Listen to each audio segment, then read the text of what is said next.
And other warning for you, recording is now, and there is no editing. I just don't take the time to do it. I don't either. People go, oh, this is good, and I'm like, thank you. All right, so welcome everybody. It is Suicide Prevention Saturday, and why is that? Because 2 out of every 3 gun deaths we hear about are suicides. So, it is Saturday night, 9 p.m. Eastern, and that's what we're doing. And this is pre-recorded because I'm at a dinner right now. And I appreciate you all, but I'm having dinner right now. Hopefully winning some guns, actually. Yeah, exactly. You can donate it to me now. Okay, yeah, no, that's a straw purchase. We don't do that. Oh, yeah, you can't gift guns. It's kind of a bummer. It's like you can give someone a gift certificate for a gun, but yes. So, so Suicide Prevention Saturday, because 2 out of 3 gun deaths we hear about are suicides. And if we want to save lives, truly, we need to talk about mental health. Yep. Tonight, I have brought my friend Andrea on. Andrea? Andrea. Both work. I just call her my friend. She's actually in my address book as Andrea Friend. We had that conversation before. Yep. Well, my father always had that, like, if you opened up his address book, it'd be like, hey, oh, John. You know, so that's where we got our hey from. Or electrician, Jorge, or whatever it was. So yes, I've never been good, and we all know we have filing cabinets, right? Mm-hmm. And nobody's filing cabinet is done the same way as anybody else. Yep. They might be alphabetical, but the alphabetical stuff may or may not make sense. Well, and I have notes everywhere because I have people that have the same first name. Yes. This is why dudes call each other by last name. Because there's 5 million Davids, there's 5 million Johns. But there's only so many Dolios and, well, Smith, then, you know, that's a challenge. But yes, so yes. That's common. Yeah, like there's Miller. a lot of folks. Everybody has Millers. And what was it? Jess. Jess is also a very, yeah. So Really? I got a lot of Jesses in my book. I'm surprised. I don't have that one a lot. All right. So why have I invited Andrea on? Because she's smart and she knows stuff, and we're going to talk about mental health and the challenge of children. Mm-hmm. And we're going to talk about just the importance of appreciating and gratefulness and thankfulness and having good friends and how important this actually is. So super important. Anyway, Andrea, do you have your own little like 30-second mini commercial of the stuff that you do with kids and coaching and that sort of thing? Oh. Yeah, well, I'm asking. If you don't, I'll start going blah blah blah. No, it's all good. So what I do for kids? Well, I am a mother and I have 3 little kids, and I homeschool them. But for what I do for kids, actually, what I do is I host the Mama's Podcast, where I work to elevate parental leadership. And kind of put the spotlight on other parents. Like me, she had me on just last week. Yeah, you should go check that out. I'll put the link below. Okay, go ahead. Exactly.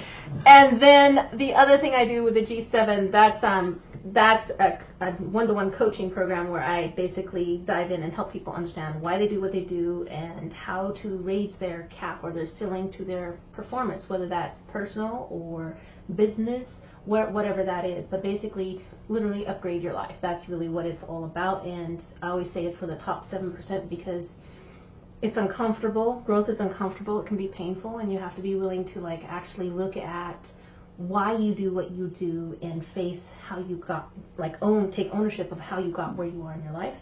So that whole program is about that. And you can find me on my YouTube channel or LinkedIn. Yeah, there's a lot of stuff on LinkedIn. I was actually reading some of your reviews this morning. Oh, I'm trying to prep for the interview. Try to pretend like I've got my stuff together. Because I fake it till I make it, baby. But you've got tons of really sweet, kind reviews. So go check out her LinkedIn, and I'll try to remember to put the link there. Now, last week we talked. It's pre-recorded, so it's going to be hard to figure this out. But anyway, the weekend of daylight savings time, we just finished that. So on Saturday night, we talked about the importance of sleep for your health in general, right? Yes, I know. In order, sleep, pretty much every nutritionist out there, every coach out there says sleep is number 1, nutrition's number 2, exercise number 3. And so here we are just after doing the sleep thing. We're going to be talking about nutrition next week, which when you guys are watching it will have been last week. So, just help me with my timelines. So this is week number 3, but sleep is important, nutrition is important. We were just talking about kids and health because my 2 kids are home sick today, and hers are not. But nutrition is super important, and super important. And like the conversation we had before we came on was just how it's like people think your kids are healthy because they're homeschooled. Yeah, we get that a lot. They think that my kids are really healthy because they're isolated from all the germs and all that, and that's not accurate. The first thing I'm going to say, number 1, is that the stress level, trust me, nutrition's going to tie in. The stress level is greatly reduced because my kids are not dealing with what's happening in our school system right now. And they're not dealing with having to get up early in the morning, that rush to get into school, get to the bus, whatever way you're getting them to school. And then at home, coming home at the end of the day, that whole decompression thing that most kids have to deal with, the parents need to figure out. Parents usually, this is the scenario, the way it really works. Yeah. Parents are coming home from work, they're picking up their kids, or they're trying to beat the bus home. The kids are stressed out from their school day, the parents stressed out from their work day. And all that comes together, and a parent needs to step up into leadership and try to help their children untangle what happened in their school day when they don't necessarily always know what happened in their school day. Now, my kids and I used to live through that. We don't anymore. So what I noticed is markedly their health has gotten better, taking away that stress and taking away the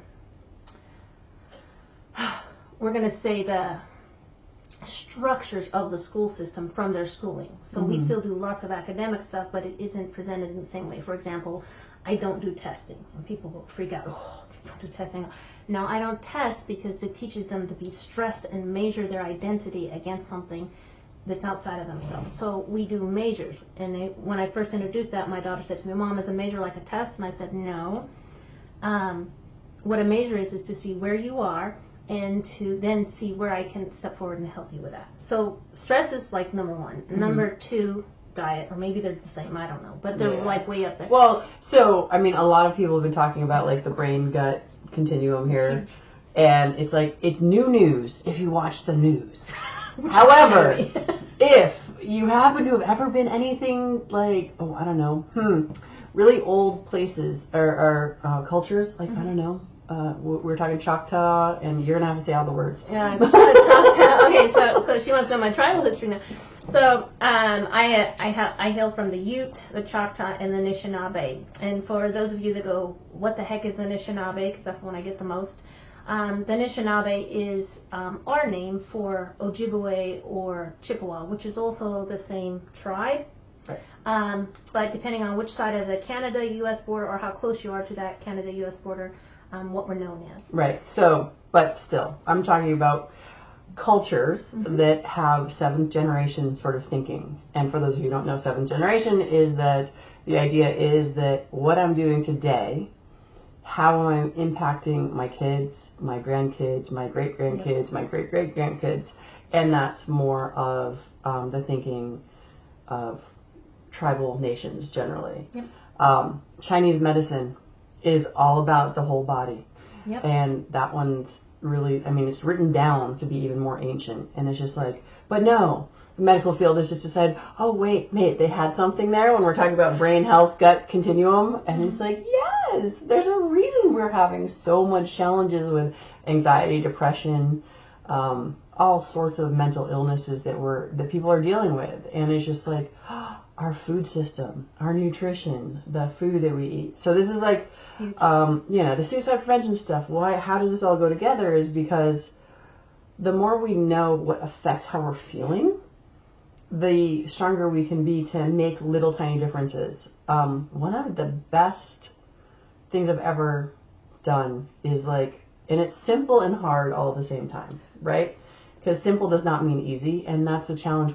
We all want the easy button. We do. I know I want the easy button. But we simplify to amplify, right? Yeah, we simplify to amplify. Is that what it is? Okay, I'll have to remember that. But if you cut sugar out, now ideally, do it for like 30 days. But like an alcoholic, let's try 1. Okay? Completely out. That means you have to read the ingredients. No. I'm not like her. Don't listen to her. No. So this is the problem: is completely out her. Read everything that is there. Yep. and drive yourself insane that this is impossible. Or No, it's not impossible. but it's not impossible, it's challenging. You just stay in the meat and veggie aisle. Actually my nutritionist taught me a very simple, easy trick, right? What's that? All you have to do when you walk into the grocery store, you just stay on the outside. Yep. Where all the refrigerated places are. Don't go to the freezer because that's where the ice cream is.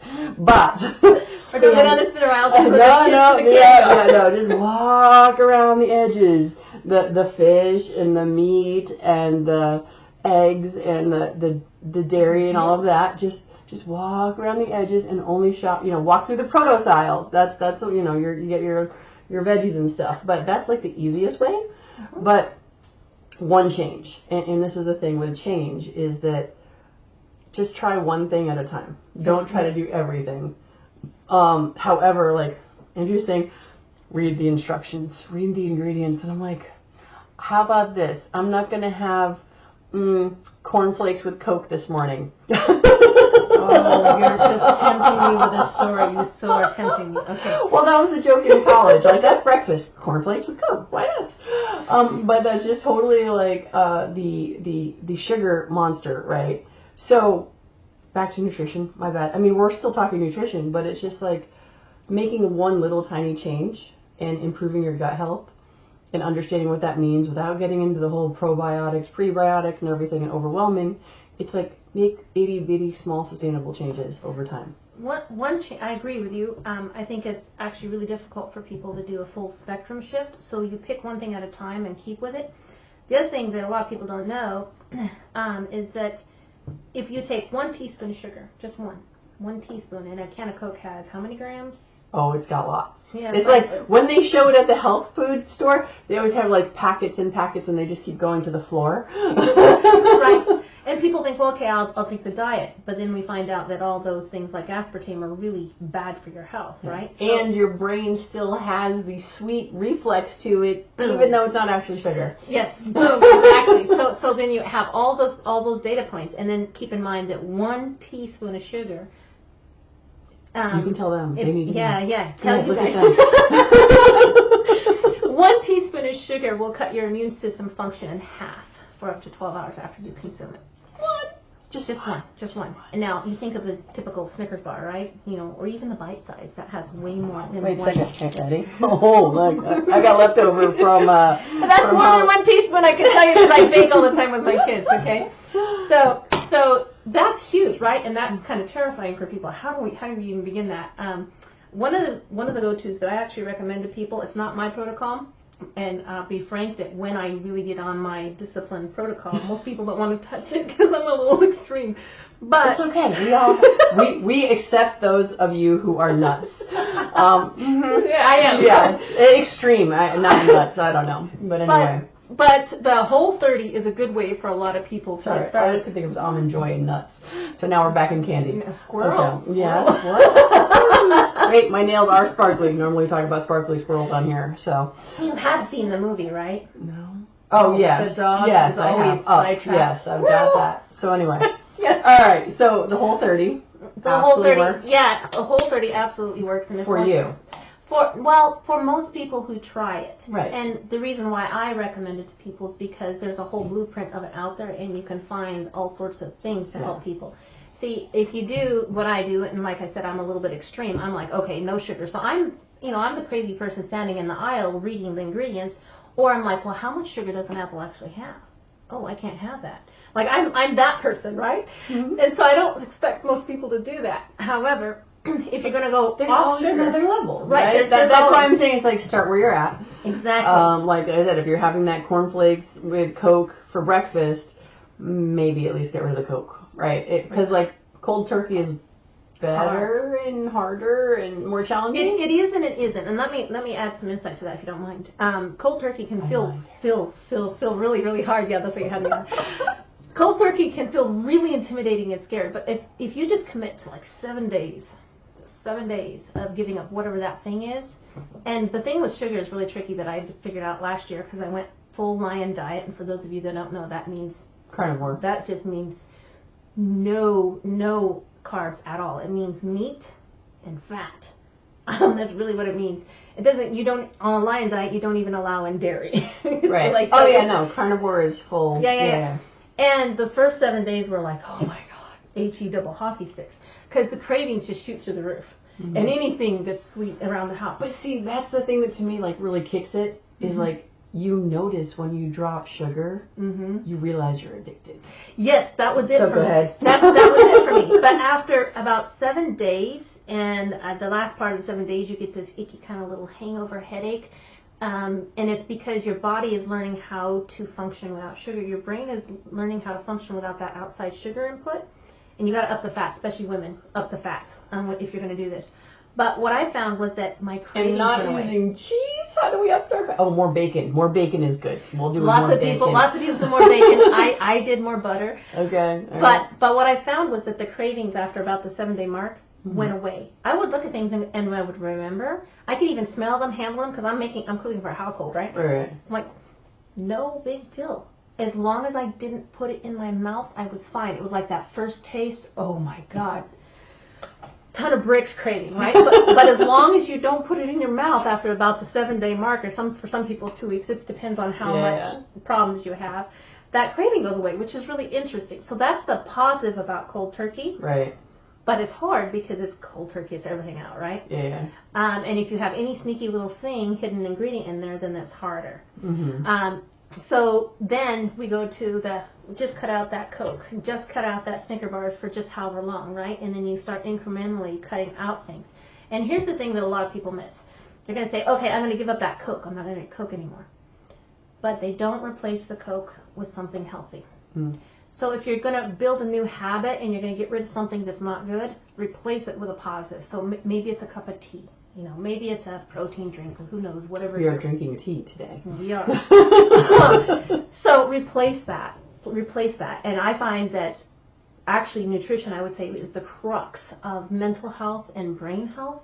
When our brain gets what it needs, our emotions stay a lot more level, our moods stay a lot more level. I worked with a little guy for a while whose emotions were all over the place, and so was his nutrition, because his dietary band was like narrow. But when we started getting in the right nutritions, leveled out, just beautifully leveled out. Yeah. But before that, and then let's be talking about the white elephant in America. which one? Alcohol. Oh, that one. Because here's what happens is so many of us will have a really bad day. Yeah. And we just have to come home with a lovely, sophisticated glass of wine to wind down. And it's not always bad. But if you always need it, then it kind of is. Yep. And this is one of my friends. I've got lots of alcoholic friends. And when I say that, it's in jest but serious all at the same time, because I have lots of friends who've been saved by 12-step programs and one day at a time and all of that. And that's when I'm like, the food, alcohol, any change we make is the same stinking thing. It's one day at a time. You're never going to be perfect. It's never you can't leave for work in the morning when all the lights are green. Does not happen. You would never leave. There's never a perfect time to start a new nutrition program, stop drinking, any of those things. But alcohol is definitely one of those things where it's just like the sugar impact from alcohol is ginormous. And that release we get from that is the sugar that the alcohol ate to create its alcoholness that's also poisoning you, that's giving you that little mini high and helping you relax. And this is why meditation is better. If you can meditate. If you can't meditate, well, there's other things. But it's just like, but to understand everything we put in our body affects our mental health. Yeah. And I'm not gonna sit here and say that there are times when I'm like, yes, I'd like a rum and Coke, please, because I'm stressed and I want that release. And I'm gonna honestly say, I'm like, yes, I'm very aware of what I'm doing. And it's one of those things where I'm like, am I a hypocrite? Maybe, kind of, sort of. No, I don't know. I know what I'm doing. I don't think you are. I think that. But it's just like, but just to be aware of what's going on. I think that awareness is the key. I think being conscious about it, because that's the thing when we start talking about things like alcohol and false courage and addiction, the real challenge for people is getting locked into a mindset or a belief or a habit of feeling like you this is your only choice, or this is the only way to feel better. This is the only way out, right? And I think that when we bring our consciousness and our awareness to it, it helps us make better choices. I used to be really close to someone who was an addict, and I have my grandfather was an alcoholic, and I think one of my uncles still is. And so I'm really familiar with the 12-step programs and that thing. And I grew up staying way the hell away from alcohol because my mom always just said bad business. And then I learned later that, like, if you're native, if you're indigenous, or if you're like around 50% indigenous, which is what I am, some 50-60% indigenous, our metabolisms metabolize the sugar you're talking about and the alcohol so much faster than the typical. That's part of the reason why we have the issues we have in native communities with alcohol, because if you look at the European side of it, you guys have had longer. We've been long time drinkers. You had longer. Your biology has had longer to deal with it. And this is the thing: is like nothing in life is all bad. No, right? none of it. And this is where it's just like, yes, in Italy, you can be a 6-year-old and have a sip of wine, and no one's gonna die, and you're just used to it, and that's just part of what you do, and it's just like you. I mean, all of us, I'm confident all of us watching either are or know an alcoholic. There's the two options. I don't think there's any of us who have not been touched by alcoholism in some way, shape, or form. Correct. And so it's that whole thing of, it's like alcohol, just like money, just like sugar, nothing is 100% good or bad. Everything, you just have to understand what it's doing to you and what your choices are and what are your options. And the right option for me may not be the right option for Andrea, and vice versa. And for you guys watching, it's like, well, I drink every night because my doctor said so. And I'm like, yeah, I'm sure he did. But because my grandmother really legit, my grandmother came home and she said the doc said that I should have a glass of red wine every night. It had something to do with her blood or something. And it's just like, everything has a plus and everything has a minus. Yep. And so just when you're putting anything in this pie hole thing here, just think about what you're doing, because that's probably the most important thing I ever learned from Weight Watchers, was if you're going to bite it, write it, and that makes you aware of what you're actually doing. Yep, and that's why I like that word consciousness, because when we become really conscious of what we're putting in and start tracking those things, it's really surprising when we realize how many calories we consume or what those calories actually contain. I like so I'm not great I'm at tracking this. right now. So Actually. I'm not perfect at this at all. But one of the things I try to teach my children is to not look at food as good food, bad food. Is this serving my body? Is this serving my mind? Does this have the nutritional components I need to feel good? And there's a difference between taste and nutrition, right? Yeah. Because, oh my gosh, for example, I love a good caramel cheesecake. Caramel cheesecake. That's a lot of fat right there. The fat's fine. I will do the fat, but the sugar? No, not so much. Right. So, but the point is like, instead of looking at it as, oh, bad, it's, is this going to make me feel the way I want to feel?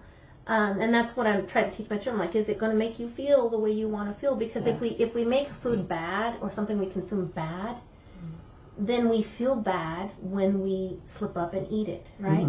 Instead of going, oops, let's get back on that horse. I don't feel so great, right? And this is why she works with children, because we're all children. That is the truth of the matter. We are all children, because we also are. You know, when you were a kid and you went to mom and mom said no, and then you went to dad to see if dad would give you another answer? We learned that at a young age. And then when we were no longer having mom and dad, we have the good little angel here and we have the little devil over here. And when we talk to the angel that says, oh, drink your tea, it's good, the devil says, oh no, you want that milkshake.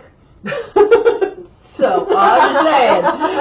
But it's just like, we have figured out how to make sure that if we really want it, we will rationalize why we should have it. That's exactly it, and that brings me to mind. And I'm sure you're familiar with it. I'm sure you're familiar with the phrase because we both listened to the person it came from. But we are wired. This up here is wired to survive. I know what you're talking about. Y'all don't know. Okay, go ahead. We're wired to survive, not thrive. This comes from Tony Robbins. I know you. Yeah, I know I did. But it's a fact. We are wired to survive, not thrive. So that's why I keep bringing in consciousness, and she keeps bringing in this non-judgment element, because if we're kind with ourselves and we think, It's like I say to people when I'm coaching people, like in the G7, I'll say, if you have a toddler and they're learning to walk, right? Oh yes, I know this one too. Yeah. And they're learning to walk, and they fall down. What do? Well, I help them up. Well, okay. What if they fall down? Well, I help them up. Okay. What if they fall down 100 times? Well, I help them up. Well, why aren't you yelling at them and screaming at them and telling them what a failure they are? Wow. And people look at you, right? But that's what you're doing to yourself when you mess up. Yeah. If you treated yourself like you treat a toddler and encourage yourself endlessly, it changes your whole relationship with yourself and the substance, and whether you reach out to your neighbor or to someone that you know or not, right? Mm-hmm. It changes that, because then you go, oh, I can open my heart. I can be, I can be me. There you go. And it's okay. And we all fail. And we all fail miserably often. All the time. And I go, fail forward. Fail forward. It's like, it's so funny. It's like, there's all of these acronyms, right? Like fear is face everything and rise, or, and then there's... What's the rise? What's the rise? I haven't heard this one. Oh, no, it's just face everything and rise, FEAR. Ah, got it. I'm like, I'm not the best speller in the world, but I'm pretty FEAR, face everything and rise. Yeah, no, you're still talking about fear. wait, what's the right one? No, that was the end. That was the R. Okay. But yeah, we are so stinking harsh on ourselves. Yes. All the time. And it's just like, it's hard right now. We have social media, which y'all are watching us on, so there are places where this is a blessing. Unfortunately, this is also the place where everybody sees the most extravagant, most ridiculous things in the world. You're like, oh, I must not be enough because I can't do that yet. Right. Whatever it is. I mean, I don't know if it's dudes doing backflips on trampolines, or these amazing, dance routines. Everybody's doing it, singing, or some jungle somewhere, or some crazy water slide. I'm like, oh, well, I didn't get there. I'm not enough. I'm not good enough. I suck. How come I'm not doing that? Now, I saw a beautiful post on just what you're talking about. Somebody did a post, and they said they went to the pool and they were with their kids, and they were watching this woman who came to the pool. She looked glamorous. She had all her makeup on. She had her 3 little kids with her. And she got them in the water, and she had her phone. She was on her phone the whole time. She took a few pictures of them. Hey, look at Mom smile. Took a few pictures of them. Took a few selfies with them, and then said, okay, let's go. And the whole time she was on her phone. And then she posted on her social media the great time she had with her kids at the pool. Yeah. And the whole point was don't compare your insides or your life with somebody else's outsides. Yeah. Like, don't do that, because not everybody does. Yeah. Obviously, not everybody does this, but the point is to don't step into this comparisonitis thing. Mm-hmm. Because if you walked in each one of our houses, there's something we don't like that we haven't gotten to that is a mess. I'm right? looking at our background and I'm like, I should put that stuff away. I should have I'm a mess, and that is not the correct time. It is just that my So I can look behind us and I can be like, oh, I should have moved that garbage over there. But so here's the thing, we all do it, right? None of us have all of our stuff together ever. Nope. The thing is the toddler thing. And one of my other favorite quotes is, treat yourself as someone you're supposed to be taking care of. Yes. I love that one. That's one of my favorites. I'll tell you who that is later. Because I don't want to... Anyway, some people love them, some people hate them. So that's what All right. So having grace for yourself. And this world is hard. We are in America right now. America is ripping itself apart. And we're watching it. And we can't really do anything about it. And so that makes our self-care that much more important. It's critical, and one of the things I teach in the G7, in fact, that's really what the G7 is all about. Almost everything I do is about leadership, whether it's little ones or big ones, but it's about stepping into that leadership. And so it's like we're all struggling, but when you're talking to someone, talk from a space of grace for yourself and kindness, because you really don't always know what someone else is going through. And speaking into what's going on in America, one of the rhetorics we're sold, I'm not saying it's not true, okay? But I will say that we have a left and a right tearing at each other and trying to convince we, the populace, how horrible everything is. Now, I'm not saying we don't have problems. We totally do.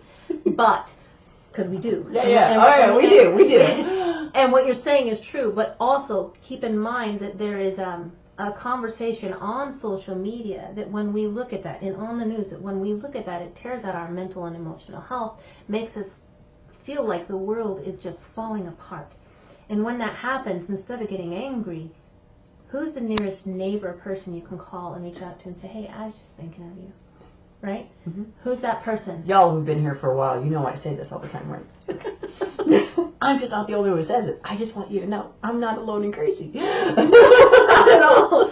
Well, I'm always like, communicate across those lines of difference. Okay, yeah. That's where the heart of it is, communicating across those lines of difference, because I don't know if you know the person, I think Rosenthal's the last name. Mm. Anyway, he did nonviolent communication. He taught it, and one of his groups brought it to an Israel-Palestine conflict years ago. Okay, we're not talking about the new stuff. Right. It's been going a long time. And there was this encampment where they had people from both sides talking to each other, and there was the people that were there to witness this profound shift in like a 3-day camp, because when you learn to really listen to what the other person's saying, you realize often that you guys are saying the same thing in different words. Yeah. And it's that ability to communicate across those lines of difference. Everybody really wants, what we really want is we want connection, right? We want to be loved. We want to be accepted. Those are like human needs, right? And I think that's part of what you're talking about. It's like how the separation in our country is making it harder for us to do that. And everybody's afraid of each other. Yeah. It's like we have lost our connection to one another. Like, she's literally around the corner from me, and it's been a year since we sat next to each other. And it's been twice this week, but prior to that, it was a year since we sat together. So we're so connected on this thing, but we're not connecting in our communities. And this is where the death of the church has made a big deal. Regardless of what your belief system is, it's like temples, synagogues, churches, they've lost that communal connection. My grandmother actually explained this to me. The creation of the car was the real beginning of the end of our communities. Because prior to that, you would walk by all of your neighbors on your way into town. You would walk by all of your neighbors on the way back. Everybody knew everybody, and there was connection there. Once the car came in, then poof, all of a sudden, more independence, running around. Now we don't have to leave our houses. We pick up our phone, we get Uber Eats, we get our groceries, we get our shopping done, and we don't have to interact with anybody we don't want to. And that is not how we're meant to be. Right, and to add to what you're saying, what we've created, I always say that we humans have this wonderful brain upstairs, and we're wonderful at creating immense technology, right? All these things are supposed to make our lives easier. But we've also communicated in that culture a largely commodified experience. Now, what do I mean by commodified? Well, if you go back to the car thing that you're just talking about, not only would you be walking by those neighbors, but if town was 15, 20 minutes away, however many miles away, on foot, in wagon, horseback, all those, it took longer than it takes in a car. So if you were baking a recipe and you wanted to make a cake, it was not uncommon for you to go, hey, I'm running short of this, that. Go knock on the neighbor's door and say, hey, do you have a cup of sugar? That's where that came from. Back when people were doing that community living. Now we don't need to do that. Like you said, it can just come. Oh, no, I do ask Sean and Holly for stuff from time to time. I do. I'm like, usually Thanksgiving, when I'm putting stuff together, I'm like, the clothes, but anyway. So I do have some neighbors I talk to. And I think the point that you're making too is that we can fall anywhere on that spectrum of, are we staying super connected or are we not? And again, I'm going to bring that conscious word in, because I feel like when we're conscious, it was just our last conversation that I went, I'm isolating. What? Yeah. Oh, yeah. Well, because I just wasn't thinking about it. Here I am doing all these things, and what happens is that when we do it on the computer and we do it on the Zoom, it gives us this feeling inside of connection, even if we're not actually talking with somebody. Right, because right now, I can look in your eyes. Right. When we look at the camera, it feels like the people we're watching, we're looking at them. Yeah. But we don't get to have that actual physical connection. Right, and we're not in that same energetic space. And I'm somebody who says, this is real. This body bubble, you enter it, I know. My back is no. No way. All right, we're off here. But anyway. But the point is that is real, and you don't get to feel that in the same way when you're on a screen, which creates this another form of disconnection. And we're all at some level on the spectrum of awareness of, am I being engaged with my neighbors and friends? Am I being engaged with my family? Mm-hmm. And just talking with you, I was like, oh, yeah. Oh, how long has it been since I had tea with a friend? How long has it been since I actually did that? Oh, well, God. As a mama, though, it can be harder, right? Because it's one of those, it's your priority is your children. It is. But now that we're older, my kids are older, now my priority is my mom. So it's one of those things we have to remember to put ourselves first. We have to remember to take care of ourselves. Well, and I always say, too, especially if I'm talking to someone like on the Mama's podcast and we're focused on parental stuff, I'll be like, the best thing you can ever do for your child is to heal your own inner child and to integrate those emotional and belief wounds that you haven't yet, because who you are, they model and imprint off of. So if you're a mom who's always putting your children first and you never take care of you, that's exactly the kind of mom they're going to be.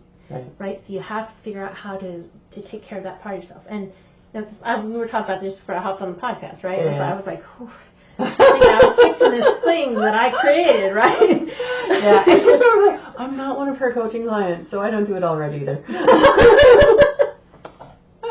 But I do warn my children. I'm like, all right, guys, here's the deal. When you're 30, you can tell me all the things I did wrong, but I'm doing the best I can with the skills I got.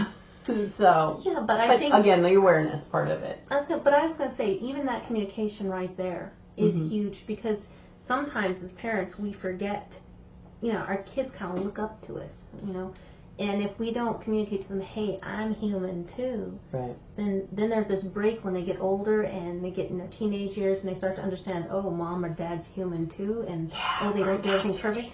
So it kind of goes, and if you find the space to start preparing them and say, hey, look, I'm doing my best, but I'm growing too, then they can begin to integrate that as they grow up, and it lends a space for connection later. We don't always think about that. I thought about that because I grew up, mom and dad were right here, and then when I got up, it was like, what?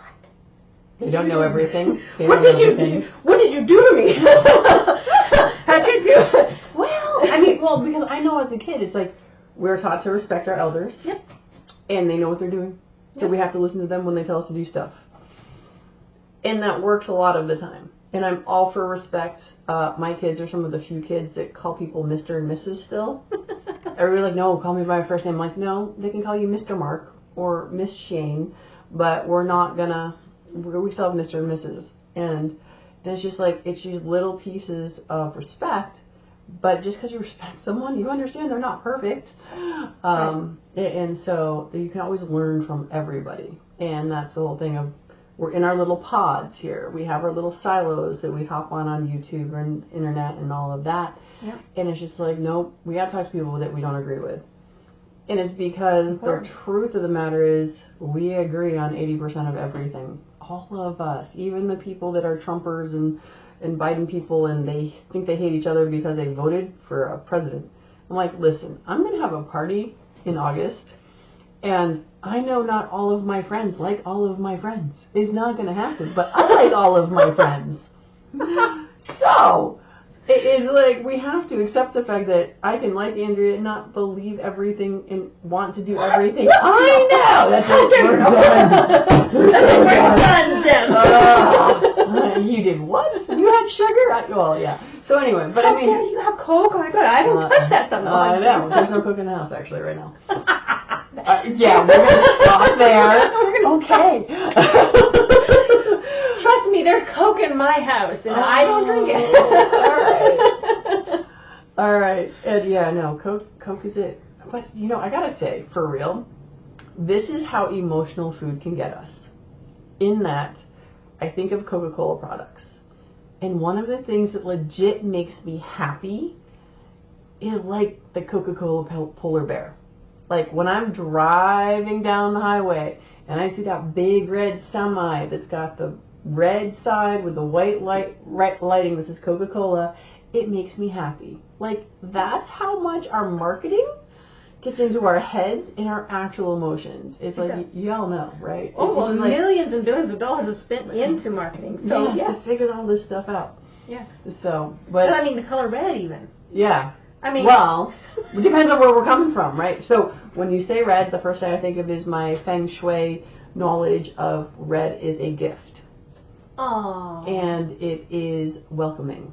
And so that's like in the feng shui, or one of the things that red does. And it stimulates the appetite. Oh, I see them, but I didn't know. Now you're going to notice it every time you look at the restaurant signs. All the restaurant signs. That's why McDonald's is red then. That must be And it. yellow because yellow stimulates the mind and it lifts the energy up. Okay. So, all right. You got this thing, right? Well, I'm just letting you know, if you ever get an envelope and it's in red, that's the gifting thing is one of those things. But yeah, so everything. So Valentine's has it right. Valentine's has it right. We're giving you an actual card, gift, and food. But yeah, so sleep, food, nutrition, and that's the funny, sad part about America right now. Food and nutrition are not necessarily the same thing. No, they are not. And we're one of the top countries, actually, that is really tough. I mean, we have foods here that are legal, that are literally illegal in other countries because they're so toxic. And we don't think about that. Do you have any examples? Off the top of your head? Yeah. I think it's Starburst and Skittles, or both of them. Oh, no, because of the red stuff. Speaking of red. Yes. They changed that out, though, I thought. No? I don't think so. And we can get into all sorts of funny stuff, like depending on how far you want to go. No. We're running out of time already. We got like 4 minutes left, 3 minutes left, and we're done. We'll save it for a minute. Okay, all right. But yeah, there's a lot of toxicity in our food. There's a lot of GMOs. There's a lot of sprays. A quick. For a lot of people who have gluten sensitivity, for example, they don't realize that it's a glyphosate that's on the gluten that attaches to the gluten molecule that causes the reaction naturally. It's not the gluten. It's the spray that we put on our food to keep the bugs away, and we eat it. And so it's not the entire picture, but for those of you that have gluten issues, know that that's part of the picture that you're looking at, and that's in our food sources, right? Gotcha. All right, so since I actually looked at the timer, yes, tell people a little bit more about your coaching business and how to find you and fun stuff like that. Through her, no. Yeah, I will. But see, I always say I'm going to put links there, and then I put this up, and then I forget to put the link. Well, if you come over, so if you come over to my channel on YouTube, every time I post any video featuring this gal, there is her website, plus my website, or you can subscribe to my newsletter. I'm doing a weekly newsletter now.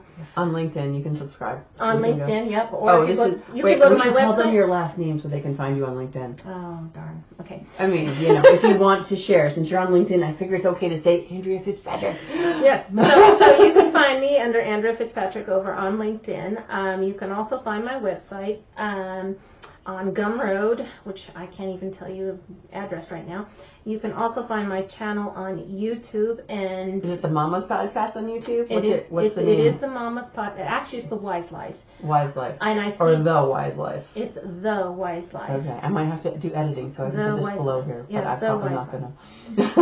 That's okay. When you post it, let me know and I can put the comments. Put them in there. All right. Yeah, no big deal. Okay. Anyway, yeah, you can find me all of those places. What do I do? So I run under the Wise Life. I operate the Mama's Podcast, where I'm always interviewing parental leaders, parental sorts. And then I'm starting to actually edge that out into farmers and ranchers and people who are working to make change in those food security areas. Mm-hmm. And then I also run and operate G7 one-to-one coaching program, which is for anybody who really wants to make a difference. It's kind of mid-level right now. I'm shooting higher and higher, so like executives.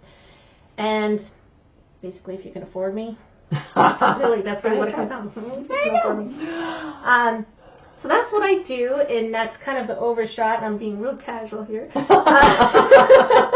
It's all right, we got 30 seconds left. Buy my book. It's coming out later this year. Oh, well, congratulations. What's your book?